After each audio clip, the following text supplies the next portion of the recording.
ইফতারে রোজা ভাঙার সাথে সাথেই আমরা ভুলবশত প্রচুর পরিমাণে পানি খেতে শুরু করি। আমাদের পাকস্থলী হচ্ছে একটা বেলুনের মতো। তো এই বেলুনে যখন সারাদিন যাবৎ কোনো পানি দেননি, খাবার দেননি, তো আমাদের এই পাকস্থলীটা আস্তে আস্তে স্কুইজ হবে বা চেপে ছোটো হয়ে যাবে। তো এই ছোটো হওয়ার গতিটা অনেক কম।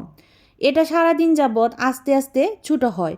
যখন আপনি ইফতারের সময় তাড়াহুড়ো করে পানি খেতে শুরু করেন বা অনেক তাড়াহুড়ো করে খাবার খেতে শুরু করেন, তখন আমাদের পাকস্থলী আবার আস্তে আস্তে বড় হবার চেষ্টা করে। বড় হবার যে গতি তার তুলনায় খাবার বা পানি খাওয়ার পরিমাণ যদি বেশি হয়, তখন আপনার পেট ব্যথা শুরু হবে, যার কারণে আপনার বমি হয়ে যেতে পারে অথবা পেটটা খারাপ হয়ে যেতে পারে। ইফতার শুরু করব অনেক আস্তে আস্তে খাবার খেয়ে।